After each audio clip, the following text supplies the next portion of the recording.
Alright, we're back again. Here is the dusty MR2.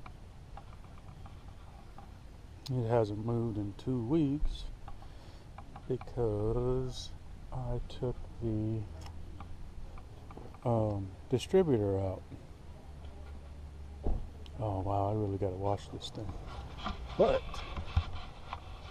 just to keep everybody up to date on things, I'm gonna post the other video. I wasn't going to, but now I am. So on the previous video, actually never mind, I'll just post the other one. You can go to that video and watch it. So I decided to take the car off the road and do the swap now, but I realized that I don't have the time or the extra money for that. So what I did in the meantime was pardon the mess, we're redoing the kitchen, so that's why all of these are off, or sorry, we're restaining them. Anyway, channels die for that. So I bought some intercooler piping, and I also bought a new distributor because let me set this up.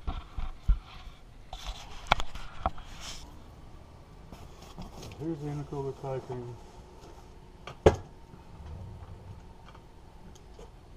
And my, oh man, this is a mess. I gotta clean this up.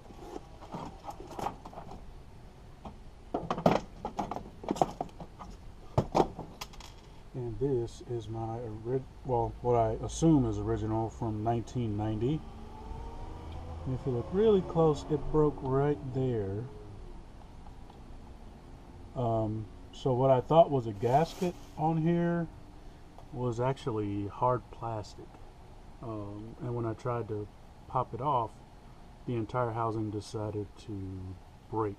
Literally, it broke, split in two. So now you're caught up as to what's going on. That happened about 2 weeks ago.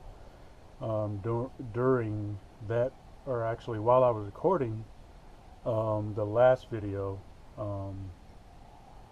and I was trying to basically, kind of keep this thing going until I get some more parts, mainly my fuel injectors and my fuel pump, and then my upper coolant housing.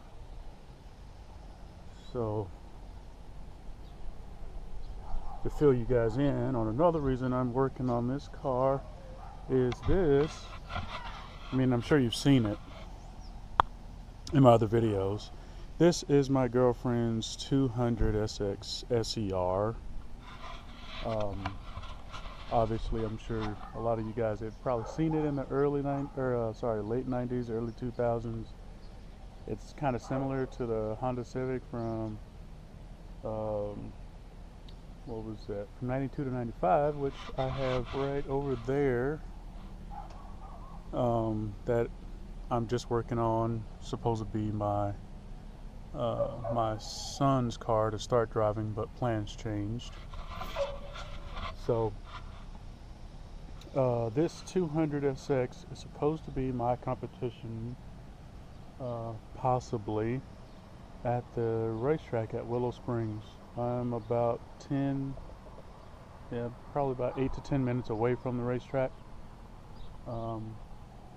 She still may be a little scared to race me. I don't think she's gonna win, but she's supposed to be competing with the MR2, and I'm pretty sure you guys know that an MR2 with a K-series motor and turbo kit will probably demolish this other car that originally came with about 140 horsepower, and there's no real mods. There's a short ram intake on it, but it's not, it's not going to produce an extra 100 horsepower because of that one mod.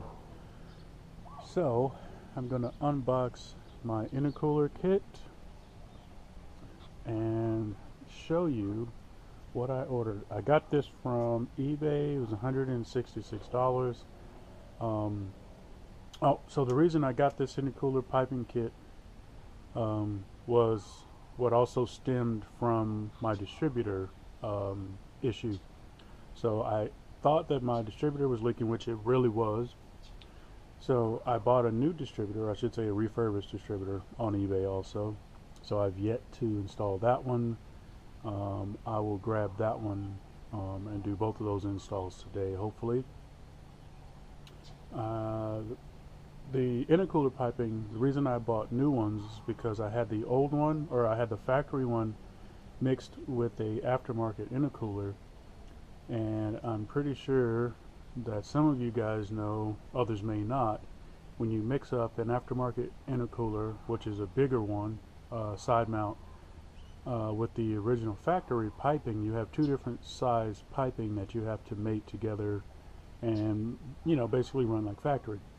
So the issue I had was the elbow that goes from the turbo across to where the intercooler is was the factory size, which I think is 2 inches, but there's an extra section of it that's a little bit smaller that I believe is under 2 inches, and that is where the intercooler, the factory intercooler piping went into the factory intercooler.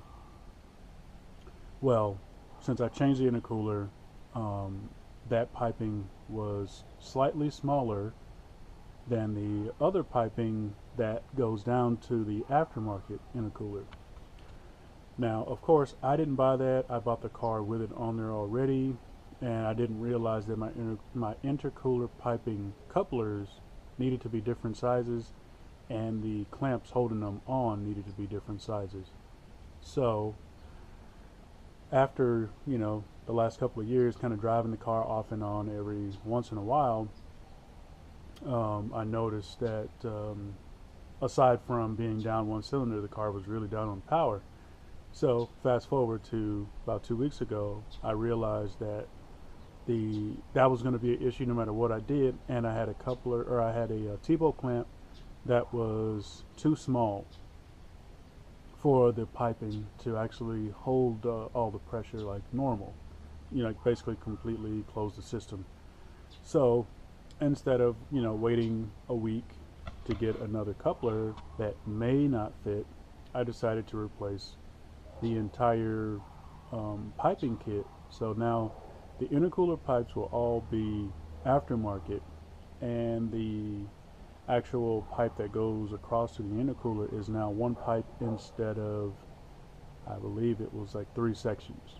So now it's all one pipe, and there's only 2 couplers instead, or sorry, so there's one coupler for the turbo to the piping, there's another coupler from the piping to the intercooler, the aftermarket intercooler, then there's a coupler from the intercooler to the output piping, and then there's one more coupler going from that piping to the intake manifold. Whereas my old system, I believe I had 6 or 7, no, 6 at the most. So I had all these, you know, these weird turns and kinks, and then along with that, a bunch of couplers and even more T-bolt clamps that had the opportunity of leaking, coming loose, what have you. So I'm going to pause the video. I'm going to open the intercooler piping. Oh, by the way, the intercooler piping is supposed to have a flange for the stock blow-off valve, because I still am going to leave as much of this as stock as possible, basically to get it back on the road quicker.